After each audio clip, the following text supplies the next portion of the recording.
미국 상류층의 죽음을 보내는 방식이라는 문화적 코드를 오늘은 좀 풀어보려고 합니다. 제클린 케네디의 마지막 장면과 그녀의 모든 것이 경매에 붙여졌던 소더비의 전설적인 하루를 말해보겠습니다.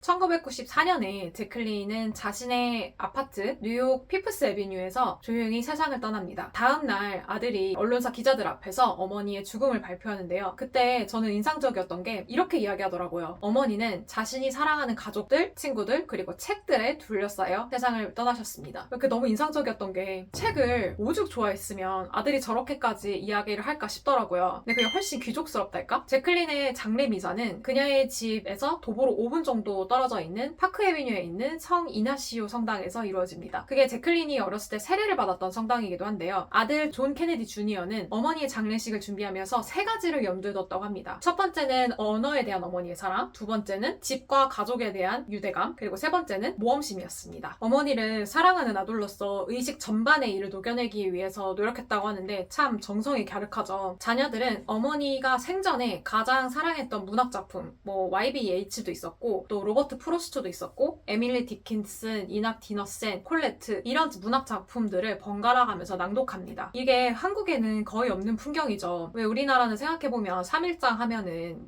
조문 받고 또 발인하고 장직하고 사실 슬픔에 충분히 이렇게 잠길 틈이 없잖아요. 근데 언어로 인간을 보낸다라는 점, 그래서 그 읽어주는 장례식이라는 점이 미국 상류층이 죽음을 대하는 굉장히 독특한 방식이라는 생각이 듭니다. 그래서 이 문학으로 작별을 고하는 문화가 삶의 미학이기도 한데요. 이게 부유해서가 아니라 교양이라는 언어로 삶을 정리하는 방식이라고 볼 수 있습니다. 사실 제클린은 영부인 시절보다 출판사 편집자로서의 위상이 훨씬 더 높았어요. 그래서 제클린이 타계했을 때 뉴욕 출판계, 미술계, 정치계, 사교계 모두가 애도했습니다. 왜냐면 생각해보면 제클린이 영부인으로 지냈던 시절은 3년에 불과하지만 편집자로 보냈던 시간은 20년이 넘거든요. 그리고 제클린은 미국 당대 최고의 출판사였던 바이킹이랑 더블데이에서 일주일에 3일 출근하는 조건으로 일했던 거 보면 이제 책 만드는 사람이었던 거죠. 그래서 특히 지식인들의 사랑을 많이 받았습니다. 제클린의 유언장은 며칠 뒤에 변호사가 공개했는데요. 살펴보면 재미있는 구석이 많습니다. 그래서 여러분과 함께 이 유언장을 제가 준비해왔는데요. 36페이지에 달하는 이 유언장은 제클린이 사망하기 2달 전에 최종적으로 작성되었습니다. 그때 당시에 제클린이 당시의 돈으로는 2천억 정도의 재산이 있었다고 해요. 상당한 규모의 재산이었고 물론 대부분의 재산은 이제 자녀들에게 캐롤라인 케네디와 존 F 케네디 주니어에게 넘어갔습니다. 또 하나 재미있는 것은 여기서 흥미로운 인물이 등장합니다. 바로 낸시 터커맨인데요. 낸시는 제클린의 백악관 시절 보좌관이었어요. 근데 훨씬 이전에 사실은 낸시는 제클린의 고교 동창이었거든요. 그녀에게 25만 달러 정도를 남겼습니다. 상당히 큰 액수죠. 그리고 또 다른 한 명은 자녀들의 보모, 낸이라고 하죠. 시터에게 재산이 또 갔고 또 자신의 개인 비서 그리고 집사에게도 재산이 갔습니다. 너무 놀랍죠. 만약에 한국에서 부모님이 자녀들에게만 물려주는 게 아니라 하물며 친척들한테 재산을 간다고 하면 그것도 사실은 자녀들한테 이제 굉장히 난리가 났을 텐데 거기에 비서에 집사에 유모에 보모에 이렇게 간다고 하는 게 그녀의 가족에 대한 개념이 핏줄에 국한된 한국보다 훨씬 얼마나 더 넓은지를 우리가 체감할 수 있지 않습니까? 그래서 더 놀라운 것은 이것을 이의제기 없이 받아들인 자녀들이라고 생각해요. 여기서 사이가 안 좋았던 여동생 리가 있었는데 리는 상속인에서 제외가 됐습니다. 그래서 유언장에다가 이렇게 써놨어요. 너를 매우 아끼지만 내 살아생전에 도와줬던 것으로 충분하다. 이렇게 위험있게 대처했습니다. 그런데 절연한 동생의 자녀들은 또 챙겼어요. 자신의 조카들에게 각각 50만 달러씩 남겼습니다. 자신의 친가인 부비의 가문에서는 대부였던 남자 친척 한 명이 있는데 그 남자 친척한테도 유산이 흘러갔고 또 상속인 리스트가 계속 이어지는데 이복 오빠 유샤에게도 뭔가를 남겼어요. 이 이복 오빠가 누구냐면 제클린의 부모님이 어렸을 때 이혼을 했어요. 그리고 나서 어머니가 재혼을 하는데 이 재혼 상대가 어마어마합니다. 이제 성골이었던 와스프의 휴디 오킨클로스라는 분인데 이 오킨클로스 가문은 당시에 재벌가였던 벤더빌트와의 친인척 관계일 정도로 명문가였어요. 근데 이 휴디 오킨클로스 새아버지도 재혼이었던 거죠. 그래서 전처의 자식이었어요. 유샤에게는 이제 자신들이 재혼 가정을 이루고 어렸을 때 추억이 있는 해머스미스 농장, 자신들이 자랐던 해머스미스 농장인데 이게 말이 농장이지 사실은 뉴포트에 있는 대저택이거든요. 이것을 유샤 오빠에게는 세를 받으면서 살 수 있도록 제클린이 남겼습니다. 그리고 어머니와 새아버지 사이에서도 자식이 있었을 거 아니에요. 그래서 배다른 여동생의 자녀들, 자신의 외조카들에게도 재산이 흘러들어갑니다. 제클린이 챙기지 않은 한 명의 이복 남동생이 있는데 어머니와 새아버지 사이에서 낳은 유명한 남동생인데 이 제이미 오킨클러스는 제클린을 배신했거든요. 1979년에 폭로성 전기를 낸 가시 칼럼니스트 키티 켈리가 있어요. 근데 이 사람에게 절대로 협조하지 말라고 온 가족에게 제클린이 함구령을 내리거든요. 근데 이것을 유일하게 지키지 않았던 사람은 유언장에서 철저하게 배제가 된 거죠. 아니 여러분, 우리가 상류층 인사의 유언장을 살펴볼 일이 거의 없잖아요. 문화적 충격이 상당하지 않습니까? 이게 인간 명품에도 나오는데 가족의 확장이라는 개념이 있어요. 그게 혈연에서 좀 우리가 벗어나 보자 이런 건데, 가족이 핏줄로만 고정되는 게 아니라 우리는 그렇게 국한시킬 경우에 우리는 너무 많은 사랑의 의미를 잃어버린다는 겁니다. 그래서 제클린의 유언장은 그 넓은 가족을 구현하고 증명하는 문서라고 볼 수 있어요.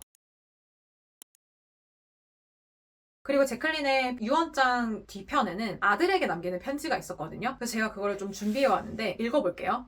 아들아, 나는 네가 케네디라는 이름 때문에 평생 감당해야 할 무게가 얼마나 큰지 잘 알고 있어. 우리는 너를 아무것도 모르는 순수한 아이로 세상에 데려왔지만 너는 결국 역사의 한가운데 서게 되었지. 네가 어떤 인생을 선택하든 내가 바랄 수 있는 건 단 하나야. 너와 캐롤라인이 나를, 케네디 가문을, 그리고 무엇보다 너 자신을 자랑스럽게 만들어주기를 바란다는 것. 제클린이 아들에게 남긴 유언을 저는 이렇게 읽었어요. 운명을 사랑하라. 이게 인간 명품이란 책이 저는 기본적으로 운명이라고 생각하거든요. 이게 너의 상황을 받아들여 이런 의미가 아니에요. 뭐 너의 운명에 굴종해라 이런 것도 아니고 운명을 품격으로 승화시키라는 의미인 거죠.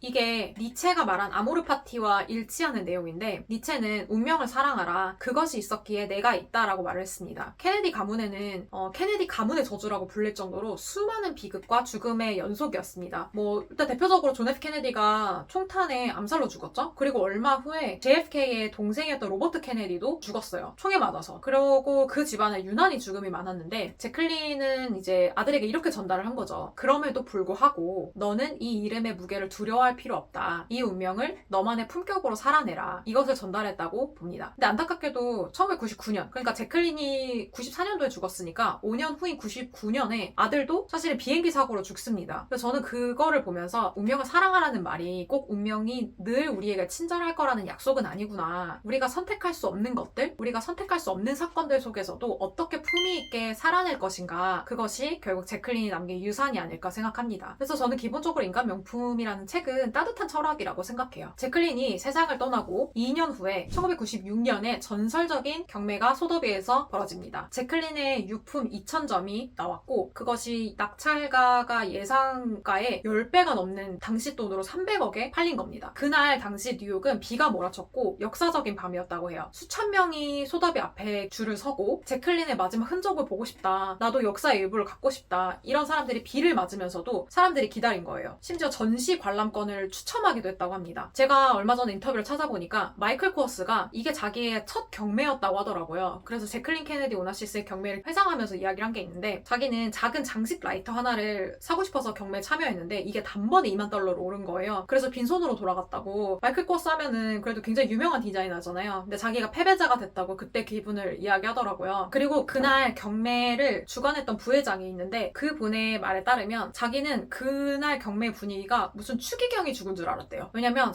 뉴욕 사람들이 줄을 서서 이제 입장을 하는데 제클린의 커다란 이제 초상화가 걸려있을 거 아니에요. 그러면은 손을 입술에 대고, 그리고 나서 제클린의 초상화를 만졌다고 해요. 그러니까 손키스를 해서 제클린의 이제 초상화를 어루만진 거예요. 마치 종교 행사처럼 성물을 대하듯이, 마치 성인처럼 그렇게 했다고 하는데, 제가 그걸 보면서 느꼈던 것은, 물론 역사의 일부를 소유하고 싶고 이런 것도 있겠지만 가장 근본적인 이 인기의 이유는 제클린의 인간성을 갖고 싶어서가 아닐까 생각합니다. 이 인품을 가까이 하고 인품을 갖고 싶어서, 그러니까 물건 자체가 아니라 그녀라는 존재의 질을 손에 쥐고 싶었던 거죠. 왜냐면 고상함이라는 것은 흔하지 않은 가치잖아요. 그래서 예를 들면 그때 당시에 모조 진주 목걸이가 경매에 나왔다고 해요. 근데 그게 뭐 $50의 시중에서 구할 수 있는 거였는데 1억 6천에 경매가 됐다고 하고, 토마스 제퍼슨이 쓴 루이 16세 의자가 있었거든요. 그것도 경매 목록에 나오기도 했고, 1963년에 핵실험 금지 조약을 케네디 대통령이 서명한 마호가니 책상, 이런 것도 유품 경매에 나왔어요. 나왔었습니다. 근데 이런 물건들이 고급스러워서 이제 가격이 올라간 게 아니라 그녀라는 인간이 고급이었기 때문에 이런 결과가 나올 수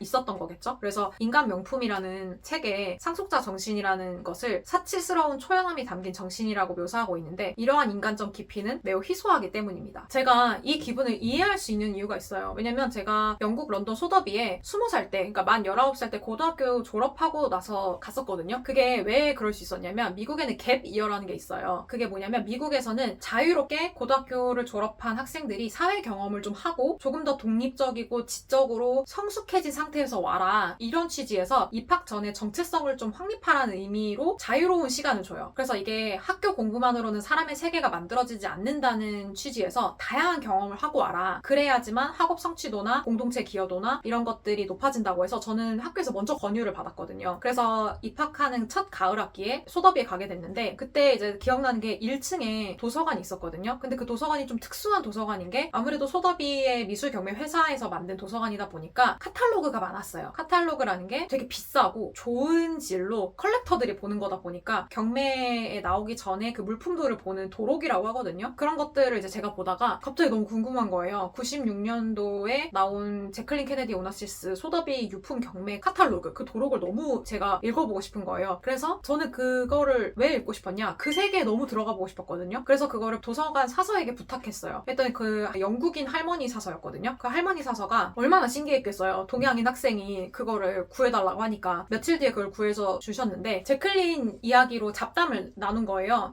자기는 기억난다는 거야. 학교 다닐 때 제클린은 어떤 성격이었냐면 첫날 입학하면은 쑥 교실을 둘러보고 자기랑 친해질 사람이랑 친해지지 않을 사람을 구분할 줄 아는 능력이 있었다는 거예요. 근데 저는 그거를 말씀하신 할머니가 너무 신기했던 게, 저는 그저 자료를 찾으러 온 사람일 뿐인데 그분은 기억을 갖고 있는 거잖아요. 제클린과 동시대 사람으로서 또 미술사 현장의 지식을 가장 많이 갖고 있는 사람 중에 하나인데, 그분과 내가 이렇게 이런 문화적 코드를 이해함으로써 자연스럽게 대화가 가능하구나, 내가 지금 어마어마한 곳에 와 있구나, 이런 생각이 들었었고, 또 영국인인 할머니가 미국의 퍼스트레이디에서 이렇게 많이 알고 있다는 게, 제클린은 단순한 정치적인 인물이 아니라 공인이었고 굉장히 세계적인 인물이었구나, 이런 부분에서 좀 묘한 감정을 느꼈던 게 있었습니다. 사실 오늘 들려드린 이야기는 인간 명품에는 전혀 등장하지 않습니다. 왜냐면 존 F 케네디 죽음까지만 다루거든요, 책에서는. 그래서 오늘 이야기는 제가 백스토리로 알고 있는 것을 잠깐 들려드린 겁니다.